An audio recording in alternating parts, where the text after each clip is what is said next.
Iran যদিও শিয়া মুসলমান, শিয়াদের মধ্যে দুই ভাগ। এই যে ফিলিস্তিন, আমি গুনাহগার সফর করছি, আমি শিয়াগো দেখছি। শিয়াগো ভিতর দুইটা গ্রুপ আছে, ওরা একই মসজিদে দুই রকম নামাজ পড়ে।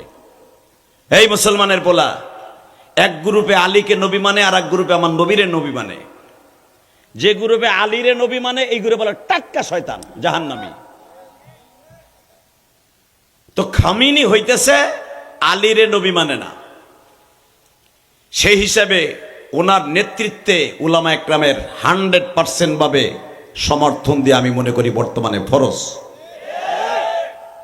লা তাত্তাখিযু আদুব্বি ওয়া আদুব্বাকুম, ইহুদি নাসারারে বন্ধুত্ব করা যাবে না। এরা আল্লাহর দুশমন, নবীর দুশমন। ইহুদি নাসারা, ডোনাল্ড ট্রাম্প, এই পাক্কা শয়তান। এ কি মুসলমানের বন্ধু? আস্তে কথা কইলে লুলয়ে মরবা। তোমার বাংলাদেশে বোমা ফেলবো, আমি কয়ে গেলাম আস্তে কইলে। এই মুসলমানের পোলা, ডোনাল্ড ট্রাম্প কি মুসলমানের শত্রু না বন্ধু?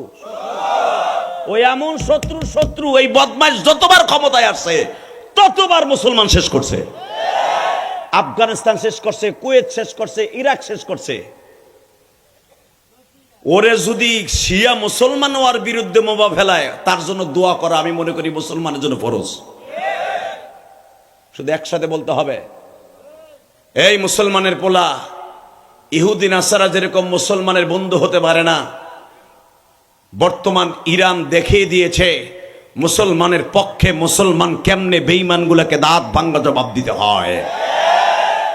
যদি এখন আমেরিকা কোন দেশ ধরতে হয়, ও 7 গ্লাস পানি খাইয়া ধরতে হবে, আর তা না খাইলেও 7 বোতল পানি ওর সামনে থুইতে হইব।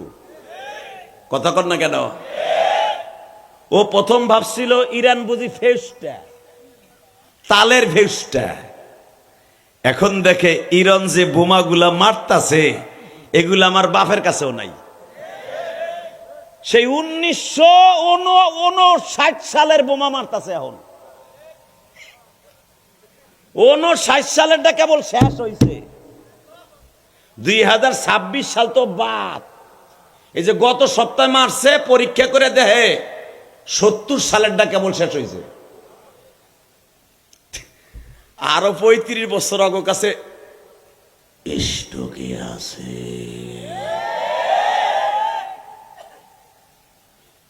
আর এমন বোমা যে 35 বছর আগে বানাইছে, সে বোমা মারলে আমেরিকার এমন কোন অস্ত্র নাই ওইটারে ফিরাইয়া ধ্বংস করবে।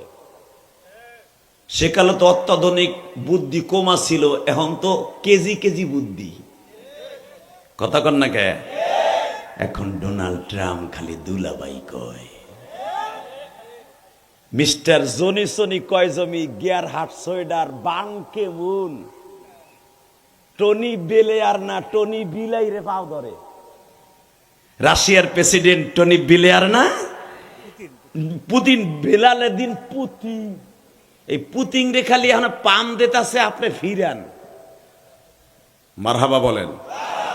যে আমেরিকা ওর জন্মের পরের থেকে কোনোদিন কারো কাছে মাথা নত করে নাই, একটা দেশের কাছে মাথা নত করতে বাধ্য। ঘটনা কে ঘটাইছে? জোরে বলো কে? মুসলমানের বলা কে কে কে? যদি কখনো ইরান যেতে হয় ইসরায়েলের বিরুদ্ধে, বেজরমা ইসরায়েলের বিরুদ্ধে, মুসলমানের পক্ষে যদি কখনো অস্ত্র ধরতে হয়, কোরআনকে বুকে নিয়ে বেঈমানের বিরুদ্ধে অস্ত্র ধরতে কাকে রাজি আছো? আল্লাহকে দুই হাত তুলে দেখায় দাও।